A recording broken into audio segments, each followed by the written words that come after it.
Everything was too big. That had been Val's first thought when she had woken up in Kane's apartment, her head throbbing as if she'd been hit by a car, maybe two. The ceiling stretched impossibly high. The walls seemed to go on forever, and every piece of furniture was something she had to climb, something that dwarfed her completely. She was used to being small. It had always been her reality. But here, she wasn't just small, she was insignificant. Or at least, she should have been. But Kane didn't treat her like she was insignificant. At first, she had been wary of him, watching his strange, nervous ways. The way he fumbled over his words, the way he lingered just a little too long when he looked at her.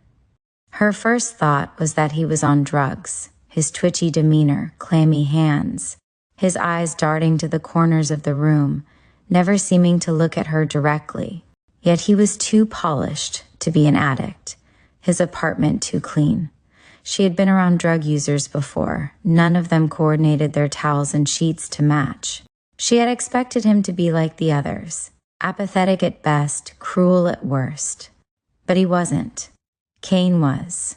Careful, gentle in ways she hadn't expected. He moved slowly when he reached for her, as if terrified of hurting her.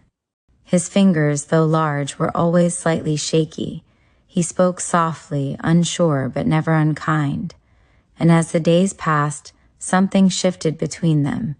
He let her wander, let her sit wherever she wanted, on the table, on the couch, even in his lap when she had finally grown comfortable enough to crawl onto him without hesitation. Even if he was still a shaky, nervous mess most of the time, never daring to meet her gaze for too long. The image flashed in her head often, the first time she had climbed into his lap while they watched a movie together. She could still picture it. Kane had frozen beneath her. The glow from the television cast soft shadows across the room, flickering over Kane's face as he slouched on the couch. His long limbs stretched out, his fingers tapping absently against the armrest. The movie he had chosen was loud, explosions, gunfire, dramatic one-liners, but he wasn't paying attention. His gaze was distant, his thoughts somewhere else. Val hesitated on the couch, watching him. She could see the tension in his shoulders, the exhaustion pulling at his features. She had seen it all day, in the way he rubbed at his eyes, in the heavy sighs he tried to keep quiet. She tilted her head back, her gaze traveling up the towering length of Kane's body. He was massive, a wall of flesh and some muscle, stretched out lazily across the couch, his long limbs draped in a way that made him seem even bigger. His hand, resting on the armrest, was nearly the length of her entire body. His thigh was broader than her whole torso. Even the smallest movements he made, a shift of his shoulders, a flex of his fingers, felt like the slow, inevitable roll of distant thunderclouds. He could lift her with just 2 fingers, wrap a single palm around her entire frame, and she doubted he'd even notice the weight. And yet, despite his sheer size, she had never felt safer than when she was near him. Without thinking, she moved, a small step, then another. The fabric beneath her feet was warm from his body heat, solid and steady. She climbed onto his leg, her tiny form barely making an imprint against him.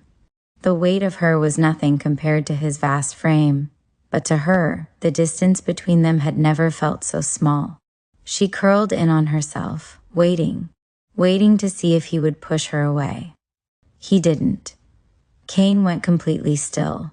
The steady rhythm of his fingers against the armrest stopped. She could hear the slow intake of his breath, the sharp silence that followed.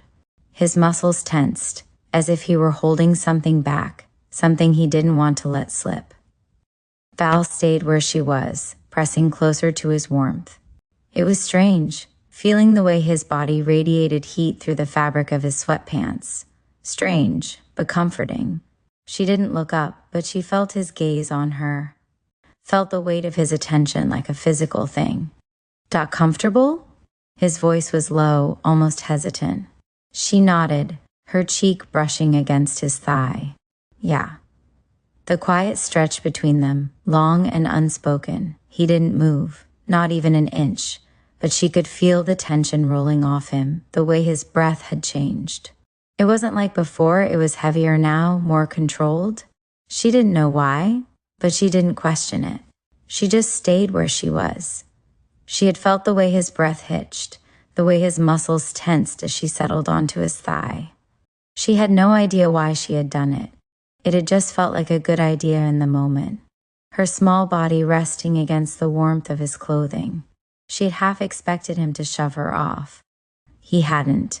No one had let her lay on them like that before, not without expecting something in return. And that's what unsettled her the most. Cain never asked for anything. He gave without hesitation, without expectation, without pressing her for details she wasn't ready to share. She should have been afraid of him. He was so big. He could crush her in an instant, break her without meaning to. And yet, she wasn't afraid. She should have wanted to leave, but she didn't. Because here, in this too big apartment with its too high ceilings and cavernous furniture, she had something she had never had before: choice. Val had learned something about herself. She was very, very good at adapting. She had always been good at surviving, knowing where to go, how to make herself small, not just in size, but in presence. How to not be a burden, how to be just enough for someone to want her around, but not so much that they expected anything from her. Val had never known anything but the streets. It was often that humans found themselves homeless, but for her, there had never been a before. Only the cold, the hunger, the constant search for somewhere safe. Safety was a luxury. She had seen it too many times. The way homeless human women found shelter in the homes of giants, selling themselves for a warm meal, a roof, the brief illusion of security. Some whispered about love, about kindness, about giants who treated them gently. But Val had learned early that kindness always came with a price. She had seen it in the way they looked at her, the silent calculations behind their eyes, weighing what she was worth. And so she had never trusted it, never let herself believe in the soft lies others told to survive. Because at the end of the day, a small thing in a giant's world was never anything more than temporary. And Cain made it easy. He let her stay, fed her, clothed her, kept her warm. He ordered things for her, let her pick what she wanted, let her crawl into his lap without question. Cain was easy, too easy. He was kind, in a way that felt almost effortless, like he didn't expect anything in return. A bit weird, sure, nervous, fidgety, always looking anywhere but directly at her. But he never pushed, never demanded. He let her exist in his space without question, without stipulations. That was what unsettled her the most. She was used to angles, to the unspoken rules of survival, to people giving only when they expected something back. But Cain, he just gave, like it was nothing, like she was nothing. And yet somehow he treated her like she was something anyway. Maybe he was just stupidly easy to manipulate. Val wasn't proud of it, but she wasn't ashamed either. What was she supposed to do? Say no to free meals? Refuse when he offered her a place to sleep? She was surviving. That's all she had ever been doing. Val had been in worse situations, had depended on people who expected payment in ways she hadn't been willing to give. People who had let her into their space but always had an angle. And the worst part? She liked it here, liked him. Not just for what he gave her, not just for his awkward kindness, but because Cain was simple, predictable. She could read him easily, could see the way his hands twitched whenever she settled against him, the way his breathing changed when she crawled onto his lap. She wasn't blind. She knew what men were like. And she knew that Cain, he wasn't acting on it. Maybe he was too nervous, too conflicted, too damn polite to do anything about it. Or maybe he was just waiting. Maybe eventually he would expect something. And if that day ever came, would she be willing to give him what he wanted? Val didn't know. But for now, she would take everything he gave her, and she wouldn't apologize for it.